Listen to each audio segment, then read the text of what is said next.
Hello everyone, thank you for joining us today.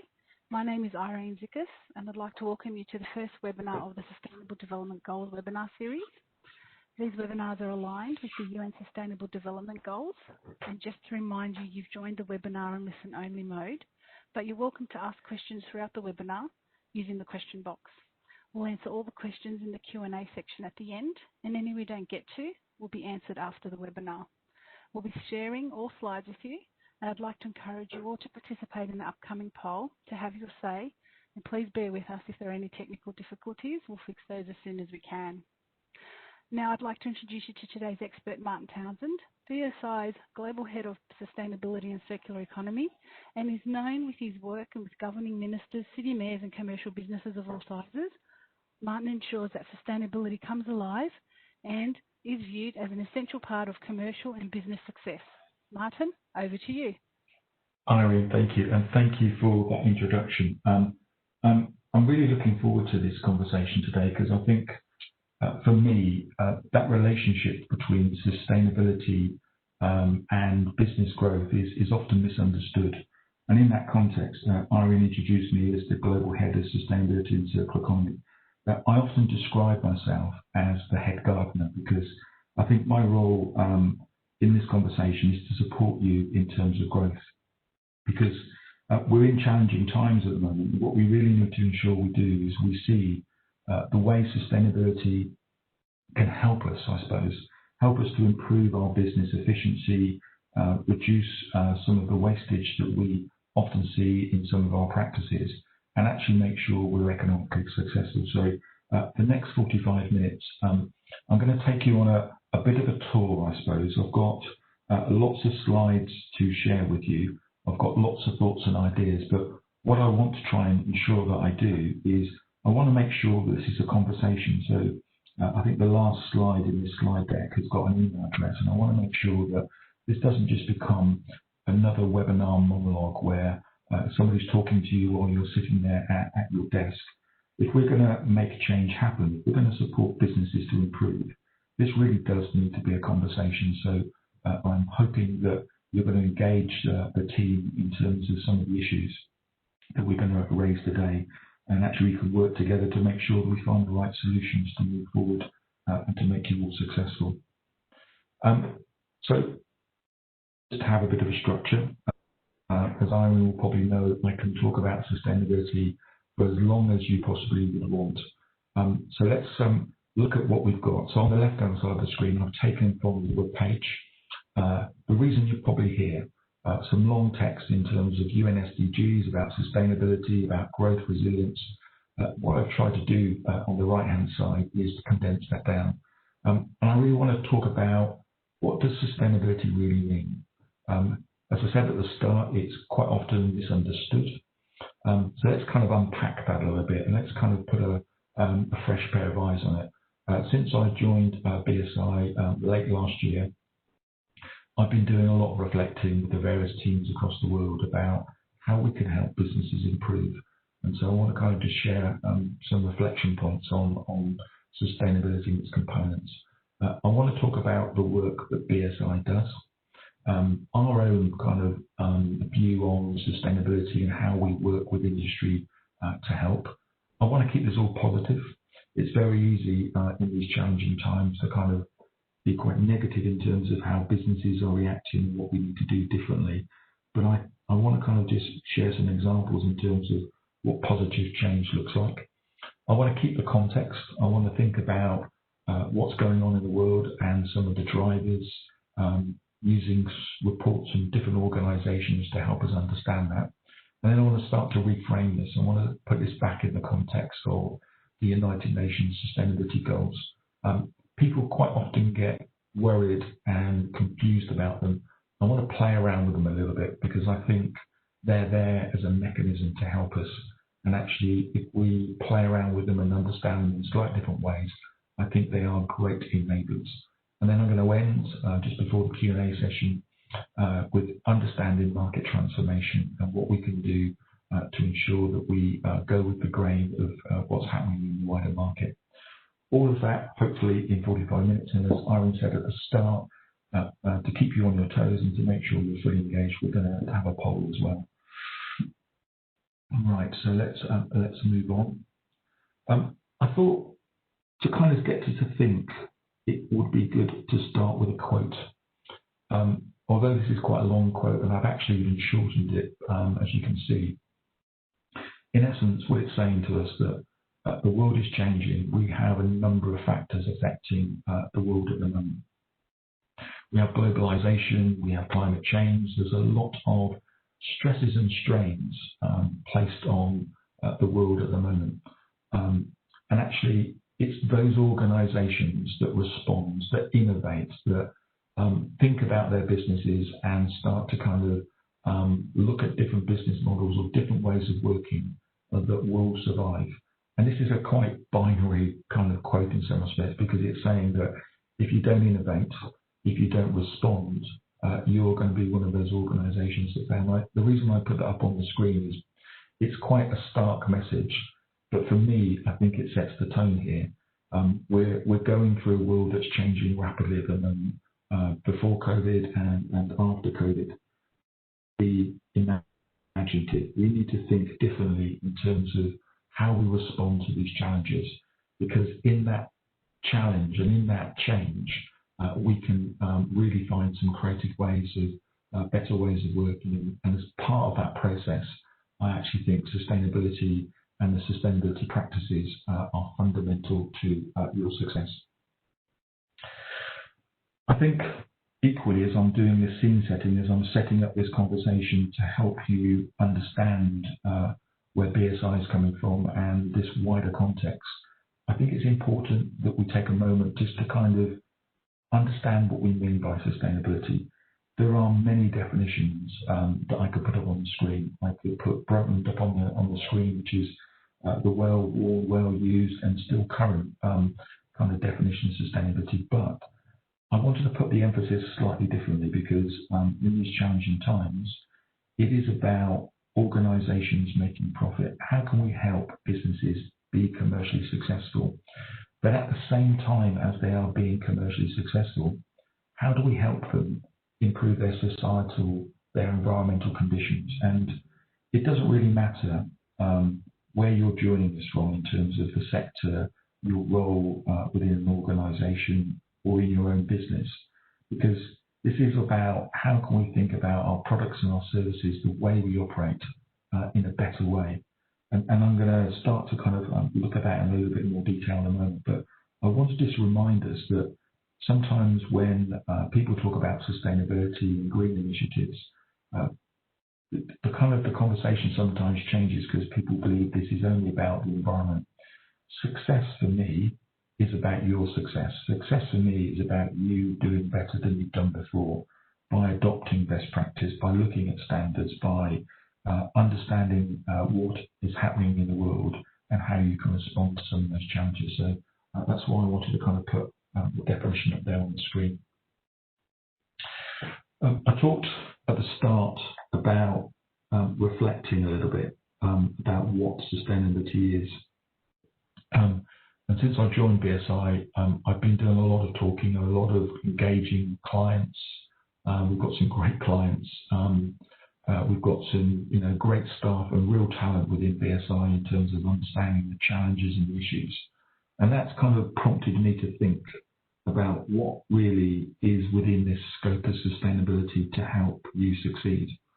And I kind of believe it's down to 6 key elements, some of which I think are very obvious and actually are things that you will probably recognize.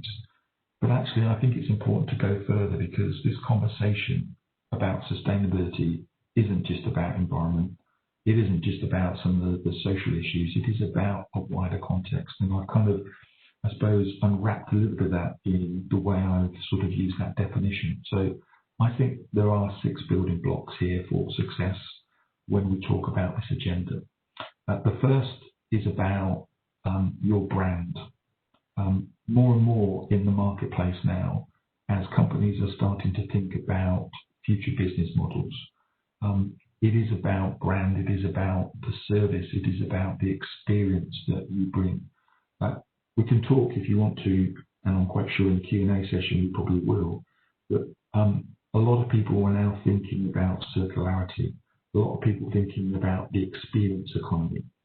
And because the world is becoming much more transparent, because we all now have access to data by searching on the web in terms of understanding about a product or service, that relationship with your community, that relationship with your shareholder, your stakeholders, however you want to frame that conversation, I think now is very important. If we don't get that relationship right, if we don't think about that experience economy and the services you provide, that definition which I use in the Financial Times will come real for you, I suppose. So that's one of my cornerstones in terms of how we look at sustainability. In this conversation as well, your most important asset in your business is your staff. I'm sure you've heard these statistics before, but I'm going to replay them anyway because I think they're quite powerful.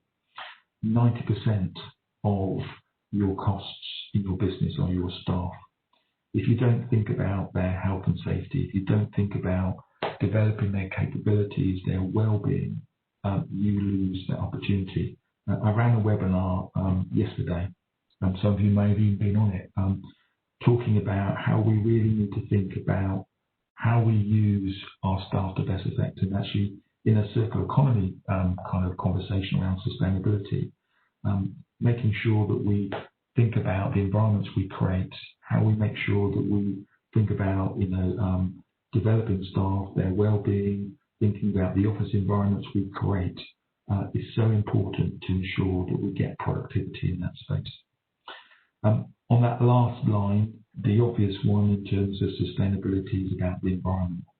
How do we as businesses, how do we as society ensure that we are thinking about resources? How do we make sure that we are reducing our emissions?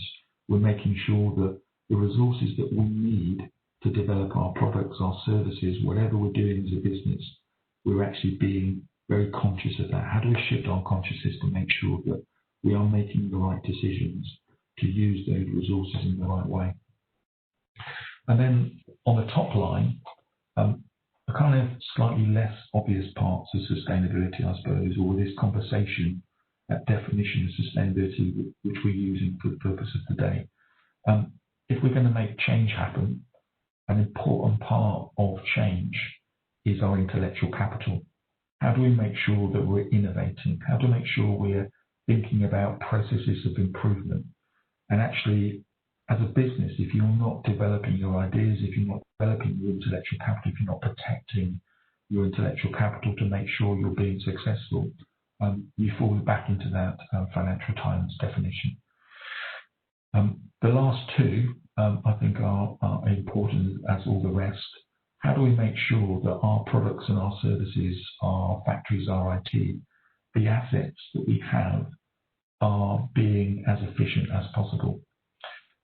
There's a lot of talk about resilience at the moment, and BSI are leading that conversation about the relationship between organizational resilience, OR, and sustainability. And I think the two go hand in hand. If we are going to be successful, how do we make our business more resilient? How do we make sure that the assets that we rely on are the best they can be from a data perspective, an information perspective, making sure we really are working to ensure that we will succeed because we're reliable in terms of what we need to make our processes work. And then the last part of my group of six, I suppose, is financial. There was a great speech recently by Mark Carney, who now is at the UN, or is speaking at the UN. And he made a big statement, as Mark often does do. And he was saying, organizations that don't take account of those other 5 elements on the screen about the environment, about their brand, about their staff, about developing new ideas, about being dependable in the market in terms of the products and services that they provide. If they don't get those right, when it comes to investment, when it comes to venture capitalists supporting businesses to grow by actually giving them money to help them support them in that growth, that won't happen, because the risk will be so great that if they're not thinking about their brand, if they're not looking after their staff, they won't get that money. He made a very stark prediction that when we start to think about finance in the future, it will be green finance. All those other components will be important for your success. And so that financial element as part of this conversation on sustainability, I think, is so important. From a BSI perspective, and as I said, since joining back end of last year, I've been reflecting on this a lot. We bring a lot to the table. And I kind of have many versions of this slide, but this is the one I think that I've now kind of landed on as the best representation of how BSI helps you in this conversation. It is about collecting all of the science, the knowledge that we have through our networks, through our committees, through the work we do in the standards we create. It's about the collection, the creation of that knowledge and sharing it with you to make sure that we can help you. And as we apply that knowledge, what we see through our assurance solutions is we see that organizations have they create their governance structure to make sure they're doing the right thing in terms of the way they work, the way they're perceived. So going back to that fixed capital model on the previous scheme, that good governance is a healthy process. And reinforcing what I said at the start using the definition, that then makes them economically sustainable, makes them successful in terms of how they work. All of that means that we are supporting you in terms of a healthy and just society by sharing that best practice, by making sure that you have the right procedures, the right processes in place, that you have the right standards that you are using to drive your business to improve. And the net impact of that is we are coming back and living within those environmental limits, which are so important in terms of driving your success, but also being sensitive to the resources we need to make businesses successful. If we get this right, and we often do get this right, and this is sort of some feedback from our customers, I suppose, this is about making sure that we reduce waste in the process, improving the bottom line.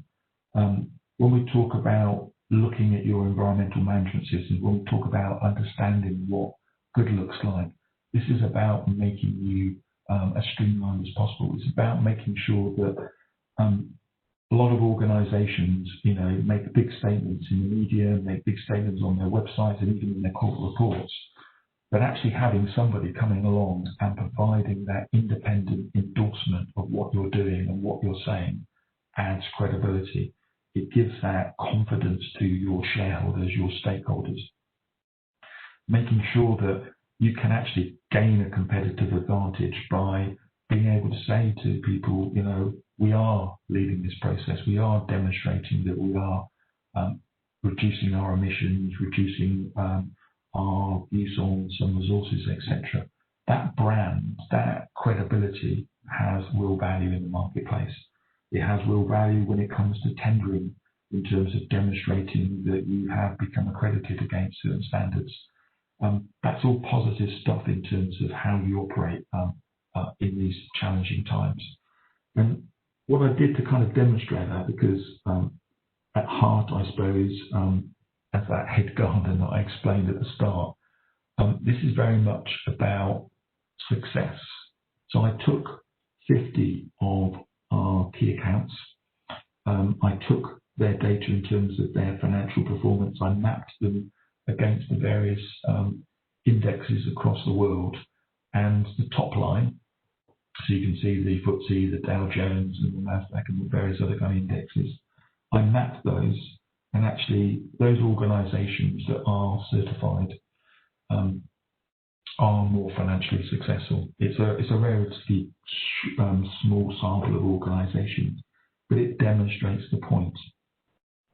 And the reason I believe that is the case, and it comes back to one of those slides where I talked about the 5 boxes of how BSI works. It is about culture. It is about organisations and making sure they put the right governance processes in place. the culture of an organisation about innovating and ensuring their credibility and demonstrating their credibility and measuring is part of that process of success. And in this kind of world of ours, I suppose that what I think is important is the fact that the world isn't static. The world is not standing still in terms of what's going on. You know, where we are today is a space that I don't think any of us could have predicted.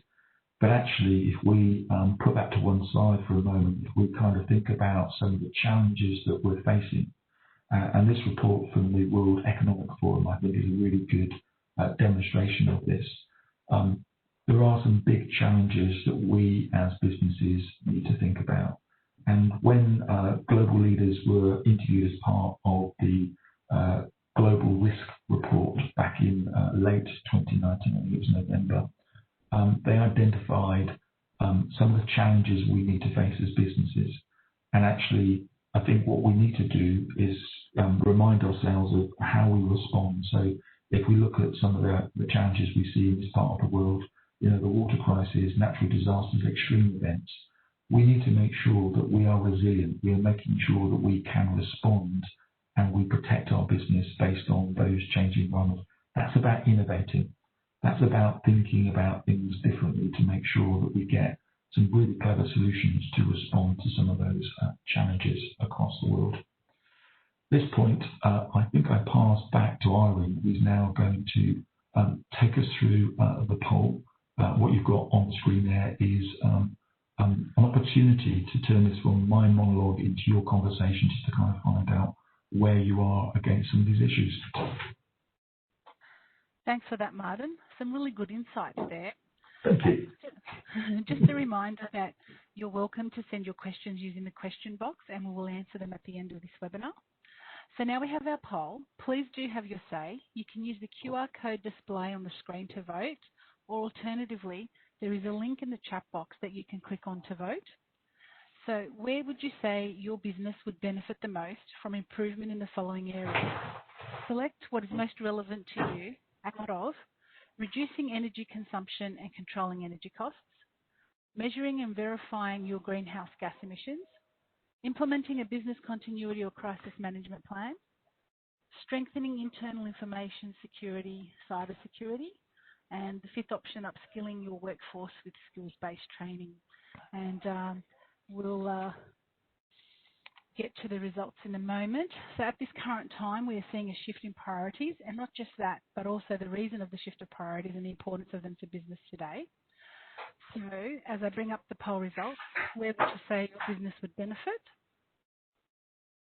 And we'll just share that screen with the results. Great. It's great to see you've nailed it down to only 5 selections there, Irene. Thank you. We're just waiting for some votes to come through. If I was lucky, I'd say all of them. It'd be great to get everyone's engagement here to see where you would get the most benefit.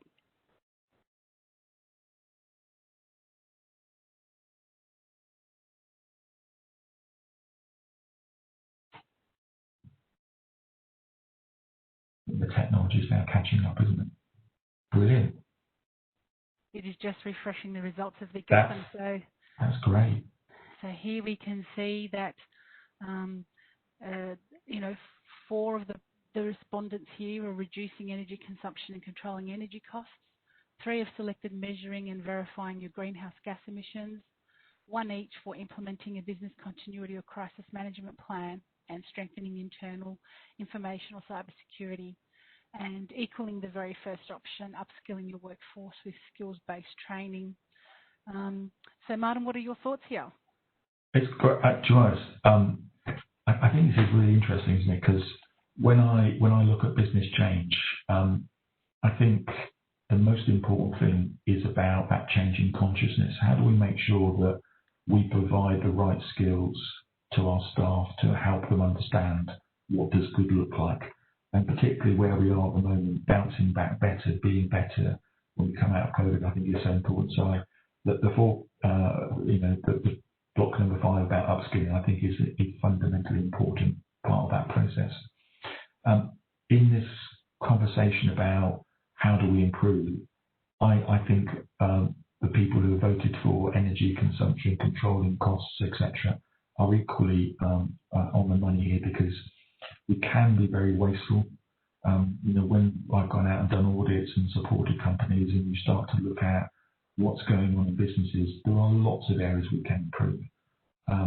And as I sort of mentioned earlier on as well, is that this whole relationship between sustainability and resilience, this cyber security, crisis management, I think is important. So I agree with everybody. And I said at the start, I would find it very difficult to kind of vote on which was important, because I think they're all important. And I think the great thing is that we can help every single one of the people who voted here today in terms of providing solutions. And so, if we came back in a number of months' time, hopefully we've helped people kind of make the changes they want to. Thanks, Martin. We'll hand back to you. Brilliant. Thank you. Wonderful. Right. Well, that's a really kind of insightful kind of sort of poll, I suppose. I wanted to kind of just carry on where I was before the poll, and just kind of talk about this changing world that we are in. COVID has kind of given us a lot of challenges to think about, but actually, if we add to that all the other things that are going on around us, the demographic changes we're seeing, an aging population, we're seeing a lot of issues there in terms of how do we design, how do we become more sensitive in terms of making sure that we're responding to some of those challenges. Mass urbanization in terms of people moving to cities, making sure that we really understand what that means to us, and how do we design our cities in different ways. How do we make sure that we're thinking about climate resilience and adaptation is a massive challenge, and making sure that we, as we build our infrastructures, we build our buildings, we think about how that piece of asset in the future will be affected by climate. How do we ensure that we think about technology integration? How do we use data and communications more effectively? And all of that, in essence, how do we do that in a way that is more for less? We are being challenged at the moment in terms of our margins and making sure we respond to some of these issues. We need to make sure that the changing world around us, that we have solutions. And in this context, why is sustainability important? Well, we've unpacked it already, that it is about being efficient, it is about your brand. But actually, when you start to look at the numbers, if you look at the costs of getting it wrong, if you add up the environmental costs of human activity and what that really means in terms of GDP, the numbers are massive. Where companies get it wrong, it not only becomes a fine, it not only becomes an impact in terms of cleanup costs or regulatory sort of compliance issues. It is about your brand. It is about making sure that your shareholders, your stakeholders, your community really appreciate that you can get this right, and you don't need to have those impacts. From a company perspective, we've kind of explored it a little bit. And I suppose what I'm doing with this slide here is I want to sort of dive a bit deeper. This is about optimization in terms of supply chains. This is about creating competitive advantage, and I'm going to probably give you some examples in a second or two in terms of how we can do that. This is about really thinking about the resilience of what you do.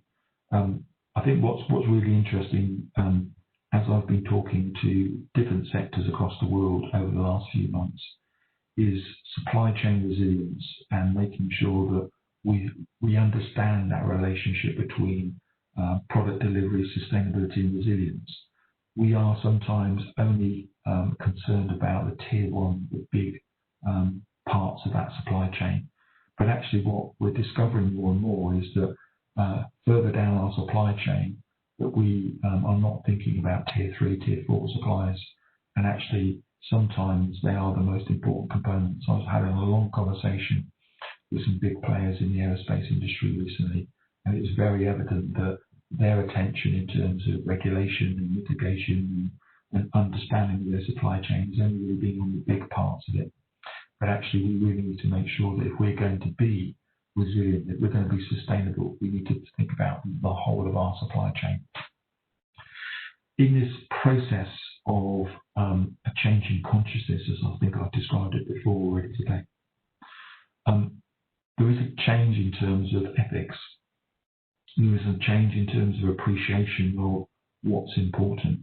I've got some statistics in a later slide that I'm going to share with you, but I think what is incredibly important to be aware of is the buying power of various generations are changing because people are aware now of ethical policies of business, what organizations are doing. What it takes is a moment to look at some of the adverts that are on the screens around us in terms of understanding that organizations appreciate that people are now much more conscious of the environment, much more conscious of things like modern slavery, and making sure that you integrate that into your business practices is the right way of working.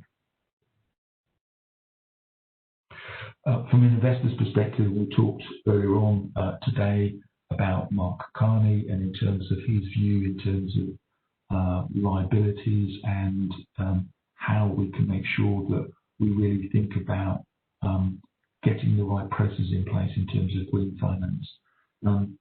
We are, as a standards body, I suppose, always working with the industry to improve. And just to give you a flavour on that, we've been doing a lot of work worldwide recently on trying to define what is green finance, what are the things that will really shape investment decisions in the future.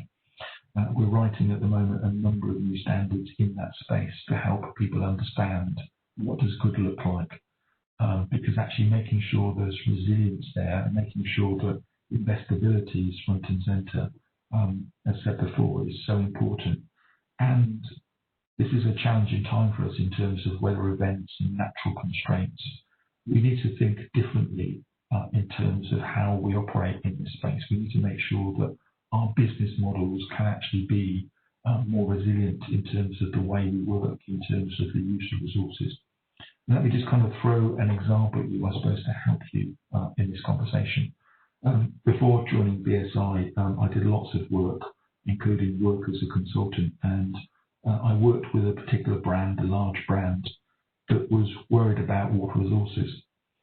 They were developing their manufacturing unit in a country where water resources was actually an incredibly susceptible issue. The amount of effective rainfall was reasonable, but actually with a growing population, that usable water was actually decreasing all the time. Their processes, their dyeing process, relied on that water resources to make the products they were selling to the market. And they brought me in to kind of challenge them in terms of what would our water resources strategy look like. And actually what we ended up doing is actually reinventing the manufacturing process to turn it from a water-intensive process to a waterless dyeing process. And so what they had done is actually innovated, they had changed, they had thought about their business practices. But actually the net impact of that was good for that community, because their actual plan that they had in the back of their mind was to relocate. And because this was a third world country, that would have had a massive impact on that community. And actually what they've done is they've reinforced their brand in that local area by thinking about the impact they would have had, thinking about the water they were consuming, thinking about the innovation, thinking about the jobs they were creating. So when it comes to understanding about extreme events and the natural resources that might be a constraint on your business, there are many ways of looking at the problem and making sure that we innovate to try and find the right solutions, not just from a brand perspective and a product perspective, but also the people that rely on those jobs to survive as well. And as part of that process, it isn't just about the environmental constraints. Regulations are changing. Doesn't matter where you are in the world, the regulatory floor is always being lifted to make sure that we are being challenged on what good looks like. There is a conversation which we could easily have as part of the Q&A session, which is the relationship between voluntary standards and regulatory standards.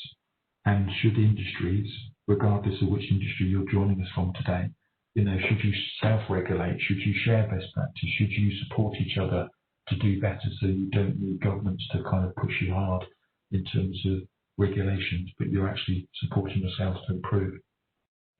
And that kind of leads me on to the government perspective, understanding what we have and making sure that we put the right frameworks in place, making sure that we create the right associations between procurement policies, operations, various organisations in this conversation is important.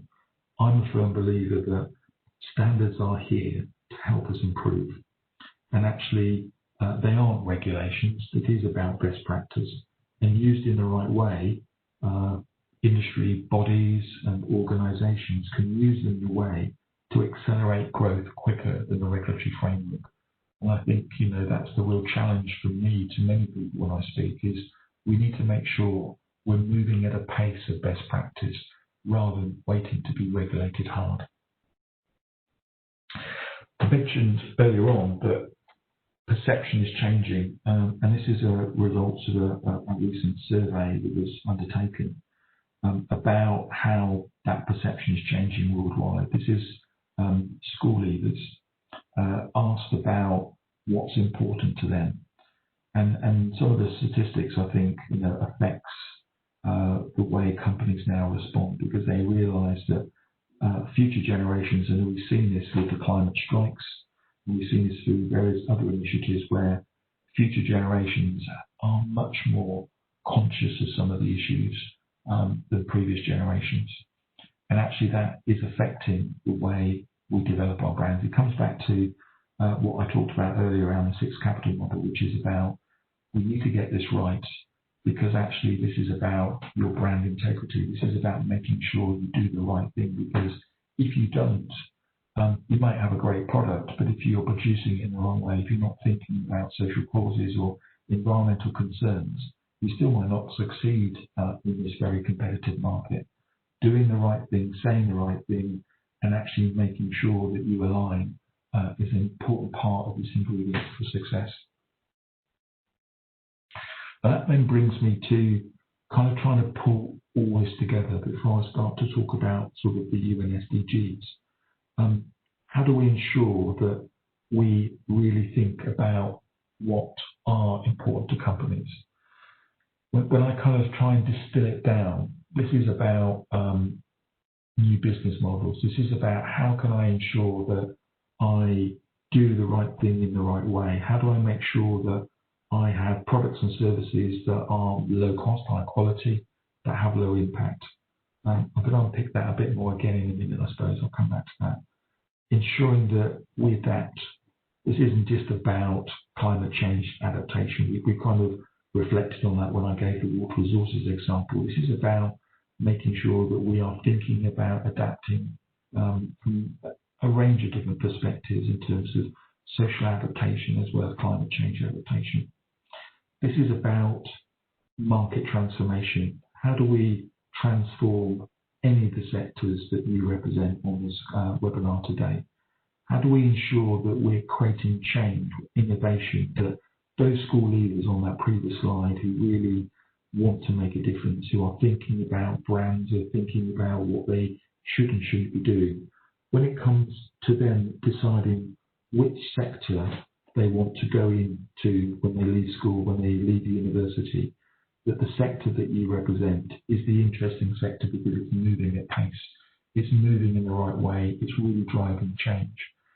And also this issue about how do standards help? It's very easy sometimes for industry to be slow and to wait to be regulated because it feels that that's the minimum it needs to do. For me, in this conversation at the moment, standards and best practice are there to represent what does good look like, what is best practice against what you do. And actually, going back to some of those previous slides, if you adopt that best practice, it is about efficiency. It is about kind of thinking about what processes you put in place to bring the right information to hand to allow management to make the right decisions, to understand about where does it need to invest, where do we need to do things in a better way within our business. There's great opportunities there.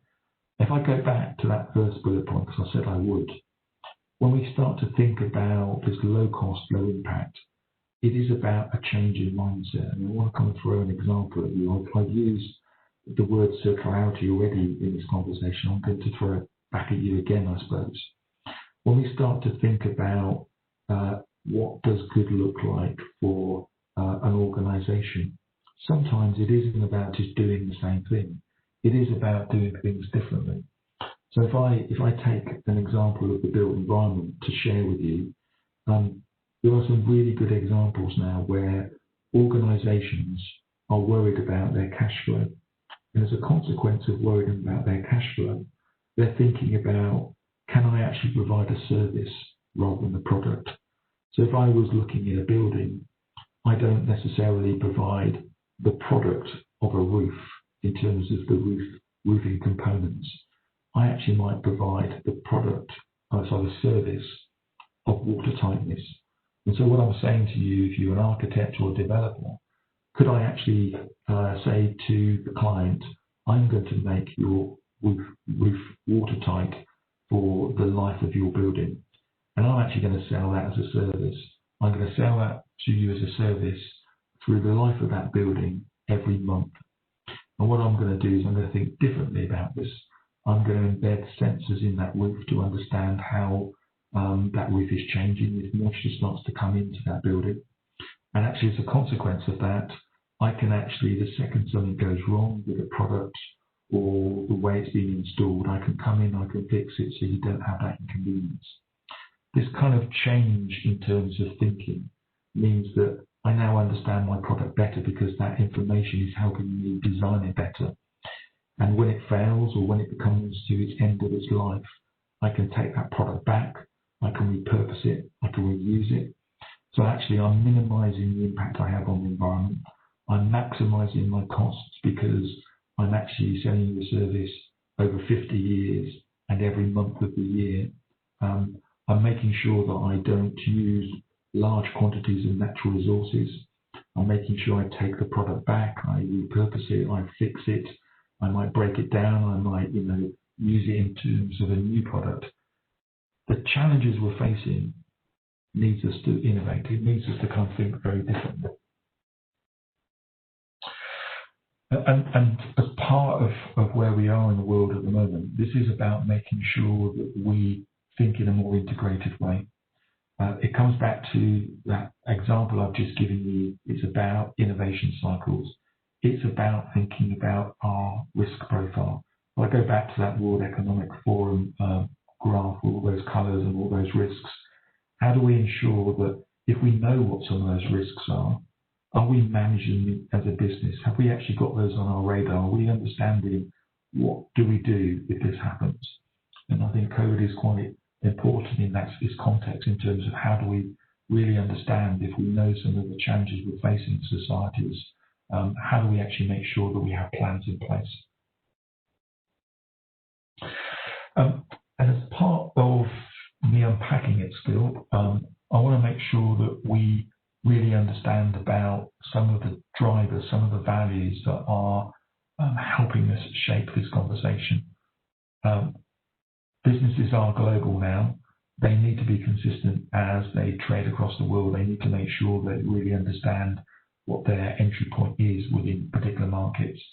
As I said really very early on in this presentation, our access to information means that we don't just have transparency, we have ultra transparency in terms of where we are and how our customers can view us.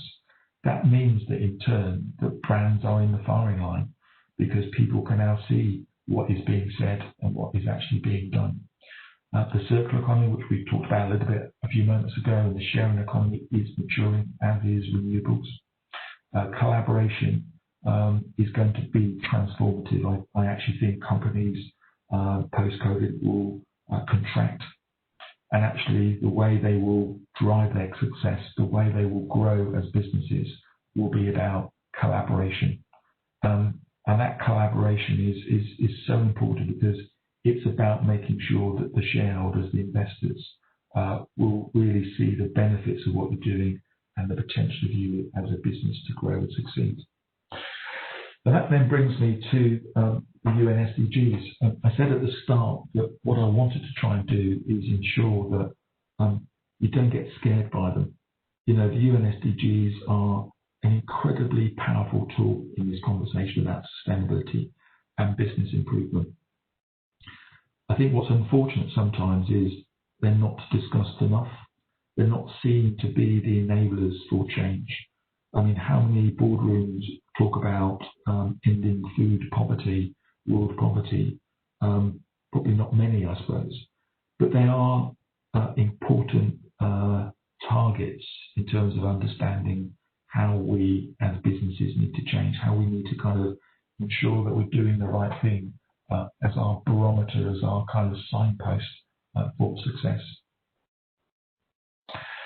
So I like playing with UN SDGs because sometimes just seeing as a block sometimes is quite scary because you ask the question, well, which ones are important for me? And I imagine many people on this call have probably actually done exactly the same. I almost like to draw it as a bit of a roadmap. So what do I need to do? Where do I need to go in terms of me as an organisation? So I kind of move them around sometimes and just think about what impact they have if I draw them differently. It comes back to this point about not being scared by them as targets. And for me, when you start moving them around, they start to make more sense.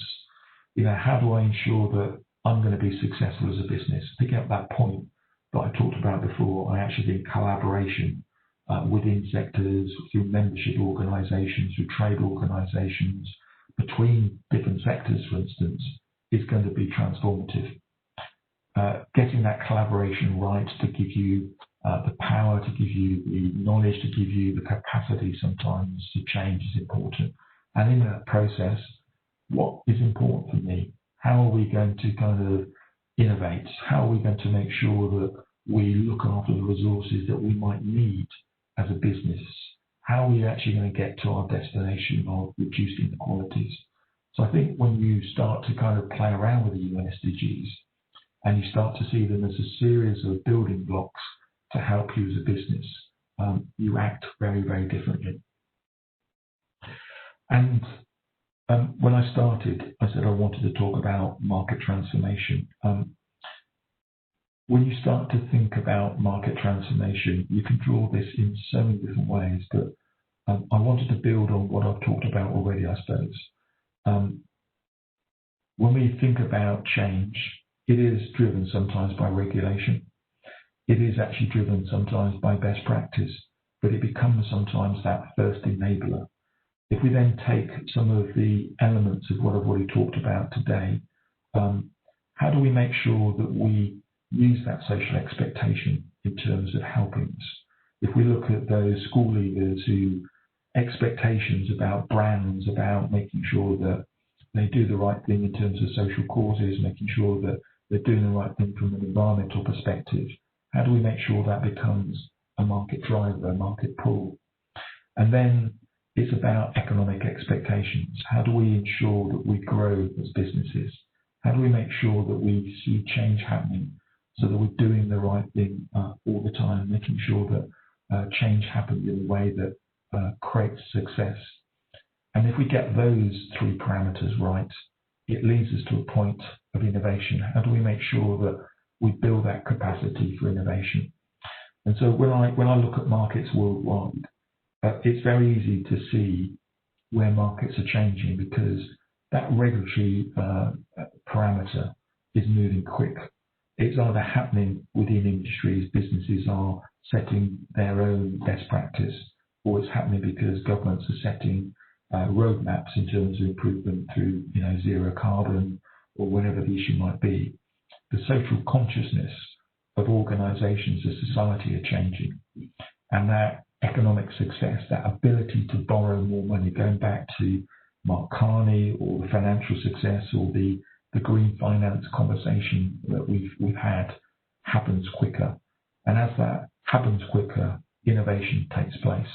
So I think the market dynamics of success are based around that kind of that curve.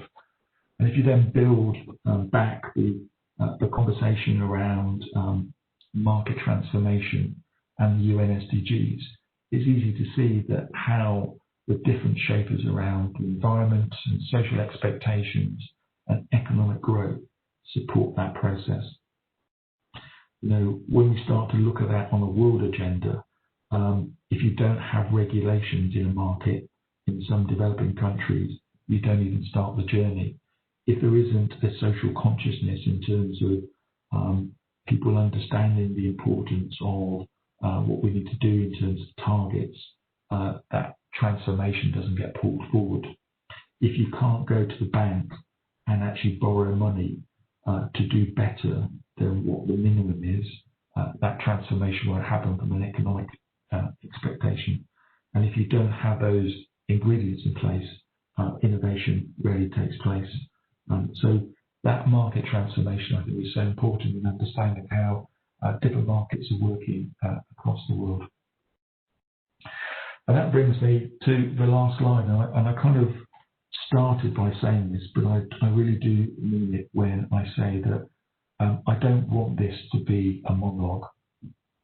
As I sit at home talking to a computer screen, I really feel that we need to make sure that we help you improve. BSI is here as an organisation that generates best practice.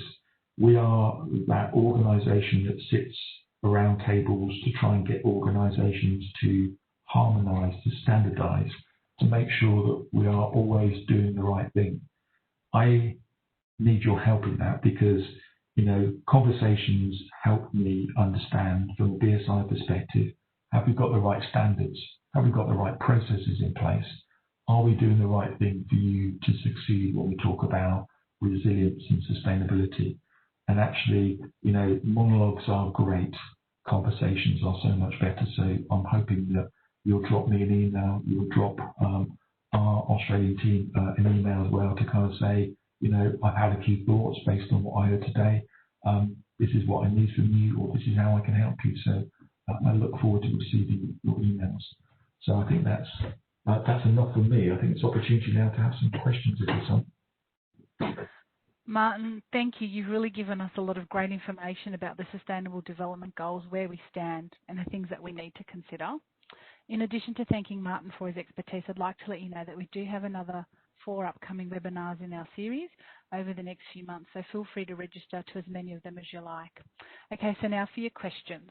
The first one, Martin, is what are BSI's thoughts on yearly independent verification of UN SDG targets established and progress? Cool. Somebody's thought about that question, haven't they? It's a really good question.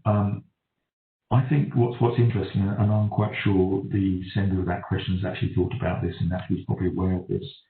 The UN has been reflecting since it set the targets about, is it really driving change? And I can share this with you. There's a great animation they've produced recently.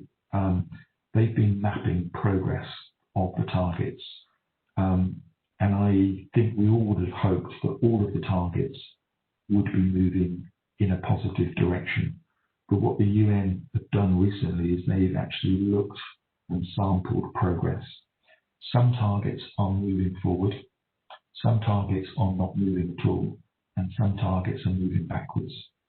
And that has actually prompted them to ask the question, have we got this right? And so what they're doing at the moment, and I'm quite sure the person who sent this question in probably is aware of this, is they're starting to think about, can we provide set of benchmarks for sectors to make this more granular. Because when you start to talk about ending rural poverty, it is mind-blowing what an organisation has to do to contribute to that. But if you make it more granular, if you make it more relevant to a sector, to a company, and their contribution that they make, it starts to become real. And so I think companies do need to do audits against how they're contributing. But equally, I think the UN needs to support that in terms of some of its benchmarking and some of the work I know it's doing, so that the next decade, basically, all of the targets are moving in the right direction.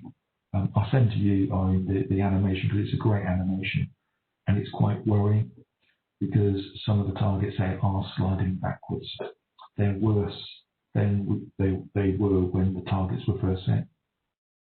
And it's important to remember that these targets weren't the first set of targets. There were the Millennium Goals before that.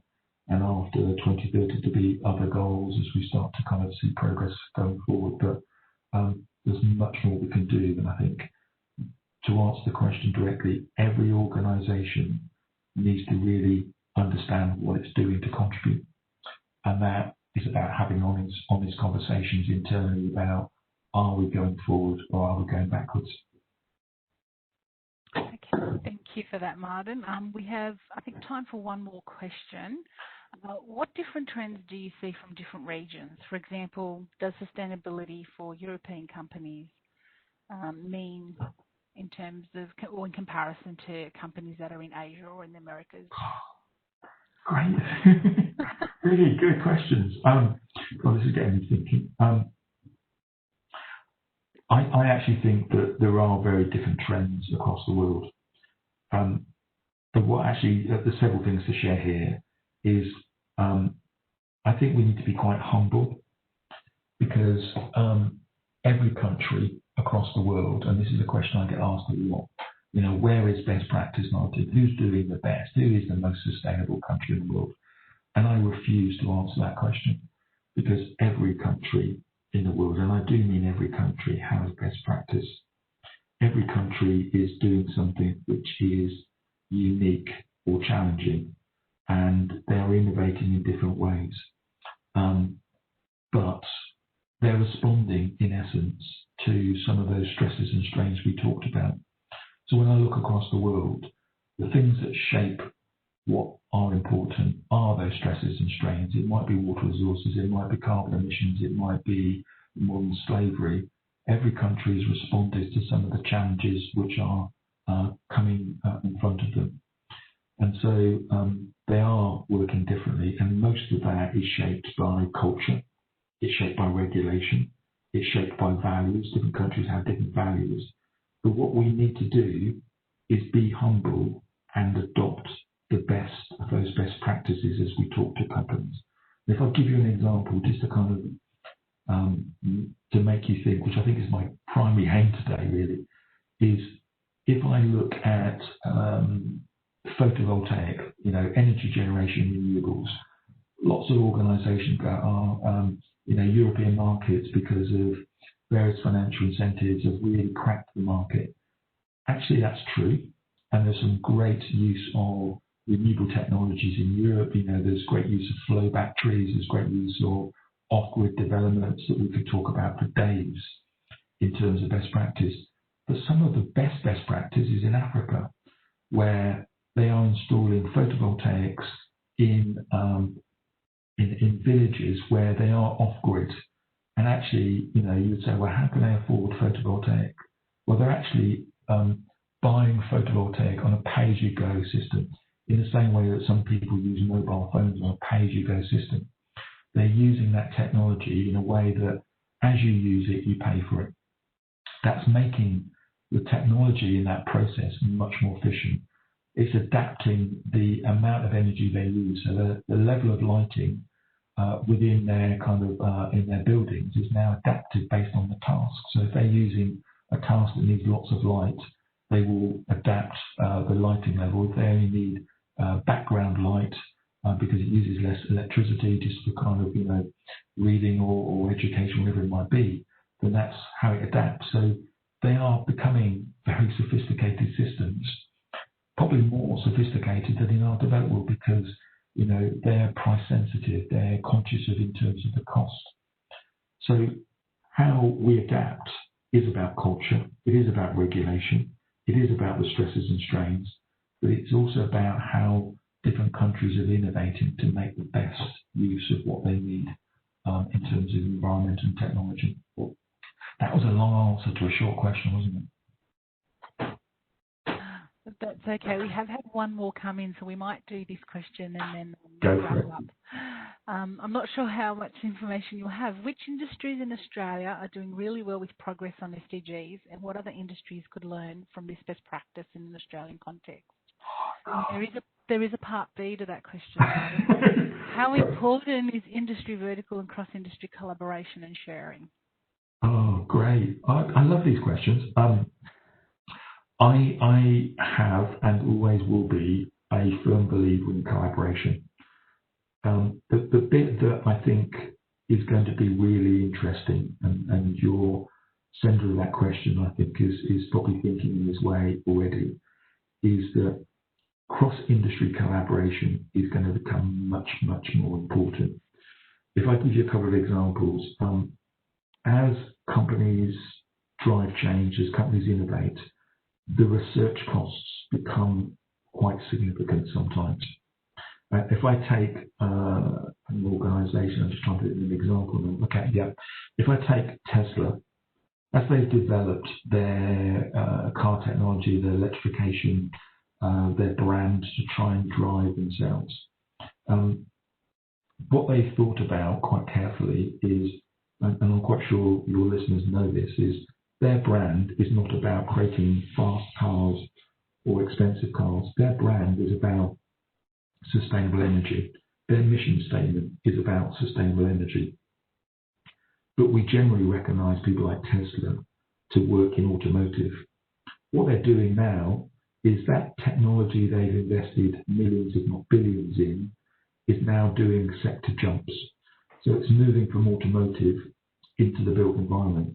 So you will now see Tesla batteries, which are very sophisticated, and obviously the computing systems that go with them, going into our built environment, because the amount of money they put into research is only really paybackable, that word exists, by actually going into different sectors. So you're starting to see technology move from sector to sector, because that's where innovation will actually really become alive and actually pay back. So collaboration between sectors is important. There are other examples as well. We're seeing some of the automotive technology going into aerospace.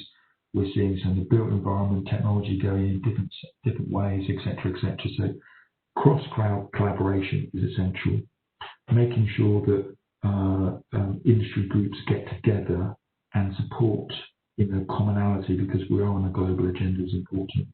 The first part of the question, there are starting to be some really good examples in terms of leaders in Australia around UN SDGs.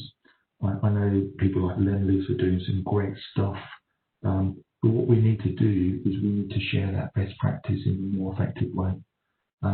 We're doing a bit of work ourselves at BSI in terms of helping companies, and there's some collateral that isn't quite completed yet, but in the next week or two, maybe I can share that with you, and you can share that with the listeners on this call. Great, thank you so much for that, Martin. No problem. We've now come to the end of our time in this webinar, and I wanted to thank you all for your time and for joining us. We hope that you found value in the information, and we will be sending the slides and recording to you. And we hope to see you on another one of our webinars soon. So thank you, and have a good afternoon to everyone. Thank you. Thank you.